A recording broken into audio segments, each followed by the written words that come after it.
ఆయన మాట్లాడినప్పుడు, తండ్రి వీరేం చేస్తున్నారు, వీరెరుగురు కనుక వీరిని క్షమించమని చెప్పాడు.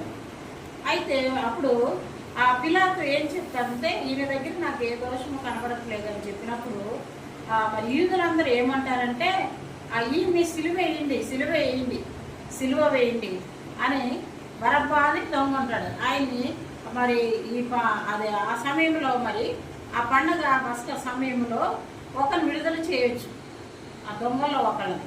అయితే ఎవరిని విడుదల చేద్దామంటే వాడు ఏం చేసి బరబ్బానే విడుదల చేయండి, ఆ యేసుప్రభువాన్ని సిలువ వేయండి అని చెప్పి వాళ్ళందరూ ఆ పాపం మా మీద మా పిల్లల మీద ఉండాలని వాళ్ళే ఒప్పుకుంటారు. అప్పుడు ఆ సమయంలో యేసుప్రభు వారు ఏమన్నారంటే, తండ్రి వీరేమి చేస్తున్నారో వీరెరుగురు కనుక వీరిని క్షమించమని చెప్పాడు.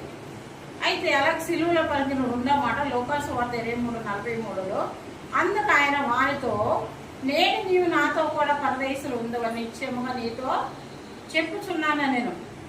అయితే మరి ఆ సిలువలో మరి ఆ యేసుప్రభు వారితో పాటు ఇద్దరు దొంగలు సిలువ వేయబడతారు. అయితే సిలువ వేయబడినప్పుడు అందులో ఒక ఆయన ఏమంటాడంటే, మరి ఈయనకినే రక్షించుకోలేదు, మనల్ని రక్షిస్తాడని చెప్పి చెప్తాడన్నమాట. ఆ చెప్పినప్పుడు ఇంకొక దొంగ ఏమంటాడంటే, అయ్యా నువ్వు పరదేశంలోకి వెళ్ళినప్పుడు నన్ను జ్ఞాపకం చేసుకోను ఆయన అని చెప్పి అడుగుతాడు. అంటే వెంటనే ఆ దొంగ ఏం చేశాడు, మారు మనసు పొందాడు, పాపక్షమాపణ పొందాడు. ఎందుకంటే పశ్చాత్తాప హృదయం వచ్చింది ఆ దొంగకి. ఎందుకంటే ఆయన ఏం చేశాడంటే, ఈయనే నిజమైన దేవుని కుమారుడని నమ్మాడు. అయితే ఇంకో దొంగ ఏం చేశాడంటే, ఈయనే రక్షించుకోలేడు, మనల్ని రక్షిస్తాడని చెప్పి అంటాడు. కానీ ఈ దొంగ ఏం చేశాడంటే, మరి ఈయన నిజంగా దేవుని కుమారుడే అని, అయ్యా నన్ను ఒకసారి మీరు జ్ఞాపకం చేసుకోండి ఆయన నీ పరలోక రాజ్యంలోకి వెళ్ళినప్పుడు అన్నప్పుడు చెప్తాడనమాట. అప్పుడు యేసుప్రభు వారు ఏమంటాడంటే, అందుకు ఆయన వాంతనేడు, నీవు నాతో కూడా పరదేశంలో ఉందని నిశ్చయంగా చెప్తున్నాను. అంటే నిశ్చయంగా అంటే ఖచ్చితంగా చెప్తున్నాను, ఖచ్చితంగా నువ్వు ఉంటావని చెప్తున్నాడు.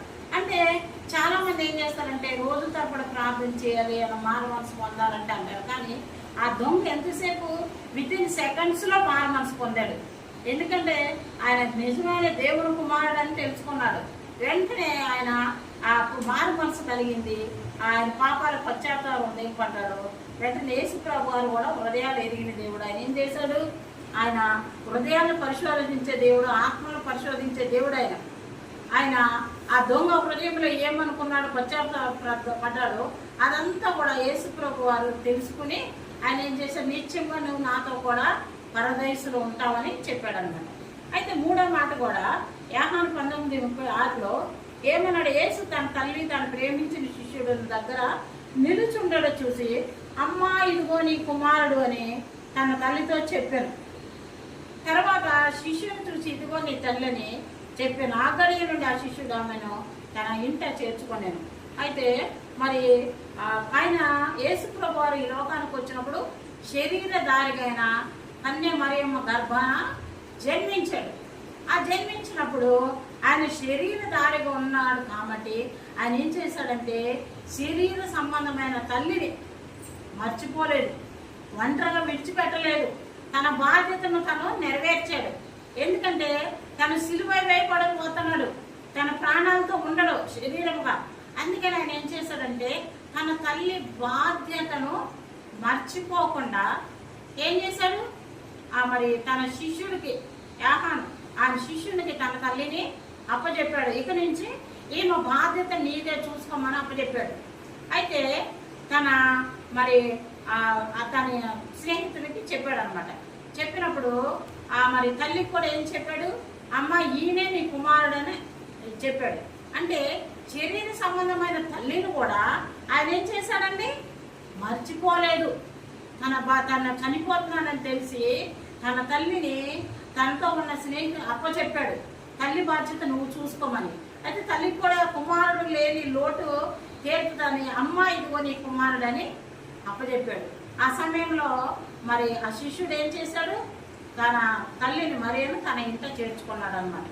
అయితే ఆ విధంగా మరి 4వ మాట మత్తయి 46లో ఇంచుమించు 3 గంటల సమయం ఏలి ఏలి లాభ సమాప్తానని బిగ్గరగా క్యాట్ వేసి ఆ మాటకి నా దేవా నా నేల చెయ్యి విడిచిద్దు అని అర్థం అనమాట.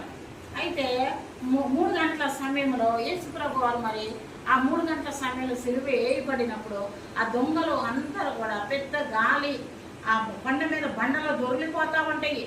ఆ అంత చీకటి కమ్ముకొస్తూ ఉంటుంది. మరి దేవాలయం తెర ఏమవుతుంది, చిరిగిపోతుంది. మరి అంత చీకటి కమ్ముకుంటుంది. ఆ బట్టులో సిలువ వేసిన వాళ్ళందరూ కూడా చల్లా చెరుగా గాలిలో కొట్టుకుపోతూ ఉంటారు. ఆ సమయంలో సృష్టి అంతా ఏమైపోతే అల్లకల్లోలం అయిపోతుంది. ఎందుకంటే ఆయన దైవ కుమారుడు. ఆయన మరణిస్తూ ఉంటే సృష్టి ఆయన నోటి మాట ద్వారా సృష్టించబడింది. అల్లకల్లోలం అయిపోతూ ఉంటుంది. చీకటి కమ్ముకొస్తుంది, మబ్బులు కమ్ముకొస్తాయి, వాన పడుతూ ఉంటుంది, దేవాలయ తెర చినిగిపోతుంది. కానీ దైవ కుమారుడు ఆయన ఏం చేస్తాడు, ఇంచుమించు 3 గంటల సమయం ఏది లాభసమర్థాన్ని దగ్గరగా కేకవేసను. ఆ మాటకు నా దేవా నన్ను ఎందుకు చేయి విడిచిద్దు అని అర్థం. అంటే ఆ సమయంలో ఆయన శరీర సంబంధిగా ఉన్నాడు కాబట్టి ఆయన ఏం చేశాడు, ఆ బాధను భరించలేకపోతున్నాడు. ఆ సిలువలో మరి తను పొందిన ఆ దెబ్బలు కొరడాలతో కొట్టడం, 140 దెబ్బలు, ఆ కొట్టడం, ఉమ్ము వేయించడం, పిడిగుద్దులు కొద్దడము, ఆ రక్తం ముళ్ళ కిరీటం పెట్టినప్పుడు ఆ రక్తం కారిపోతా ఉంది.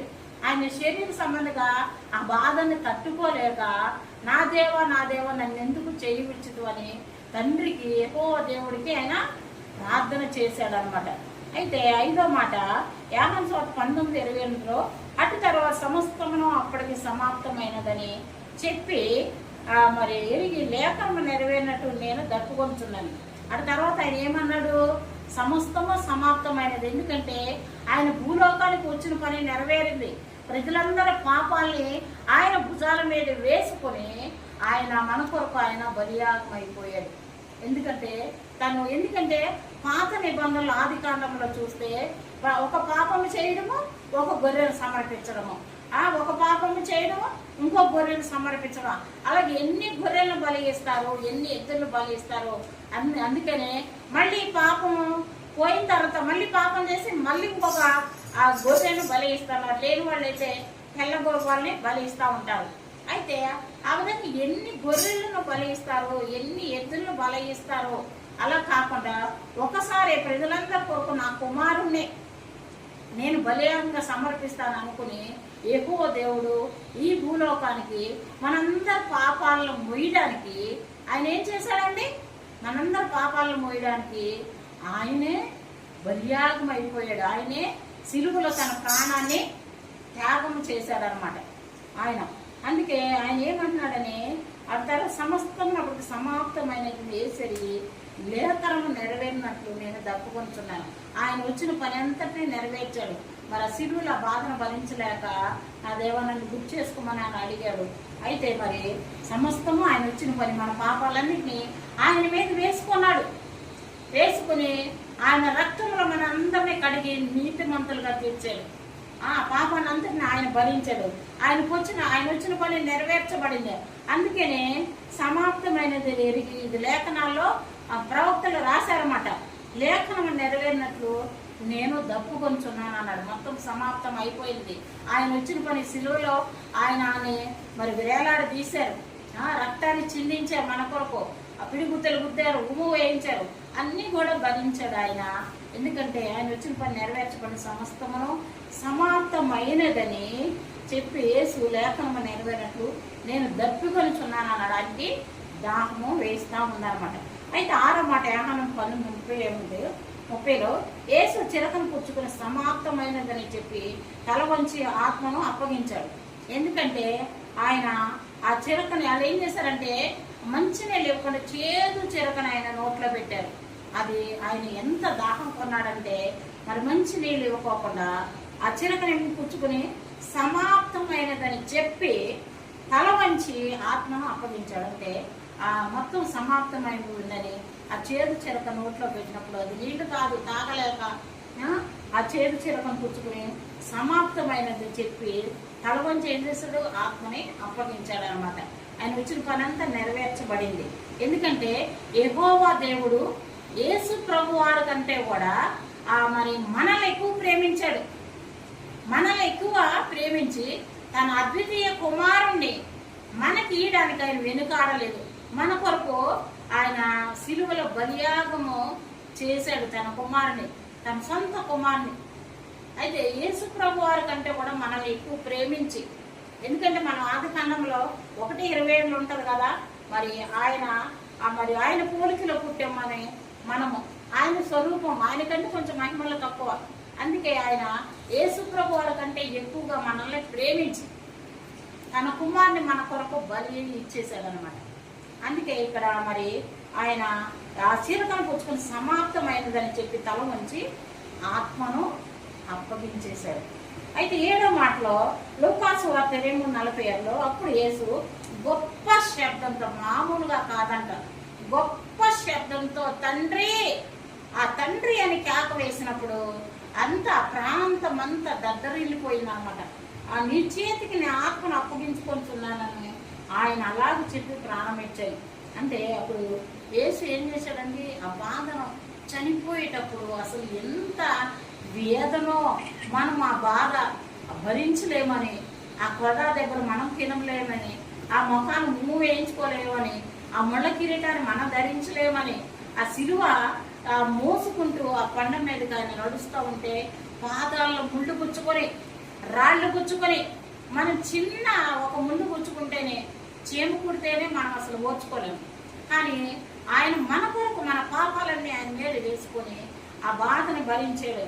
అయితే ఆ బాధకి చనిపోయే ముందు, ప్రాణం పోయే ముందు ఆయన ఏం చేశాడండి, గొప్ప శబ్దంతో ఆయన తండ్రి నీ చేతికి నా ఆత్మను అప్పగించుకొనిచున్నానని ఆయన అలాగ చెప్పి ప్రాణం ఇచ్చాడండి. ఆయన ఇప్పుడు ఎవ్వరు కూడా భర్త కొరకు భార్య ప్రాణం విడిచిపెట్టలేదు, భార్య కొరకు భర్త ప్రాణం విడిచిపెట్టలేదు, తల్లిదండ్రుల కొరకు పిల్లలు విడిచిపెట్టలేదు, పిల్లల కొరకు తల్లిదండ్రులు ప్రాణం విడిచిపెట్టలేదు.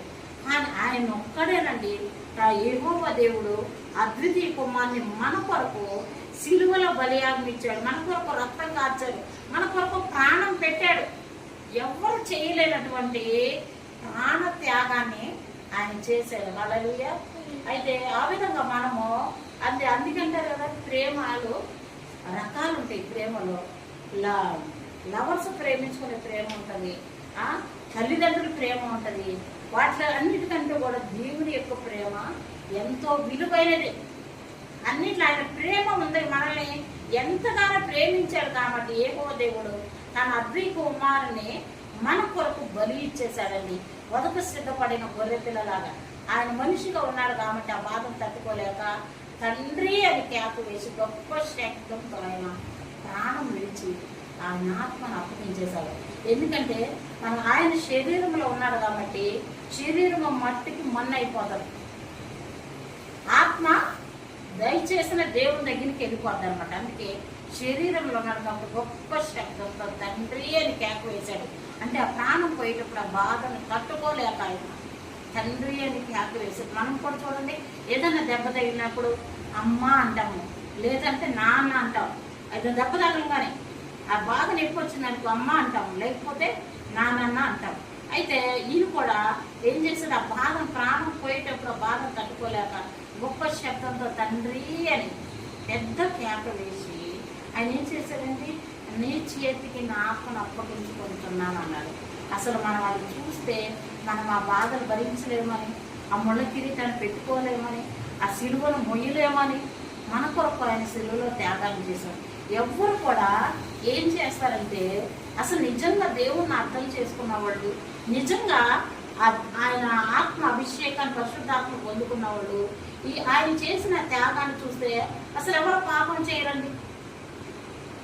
నోటితో పాపం చేయడం కానీ, కళ్ళతో పాపం చేయడం కానీ, చేతులతో పాపం చేయడం కానీ ఏ పాపమో చేయరు.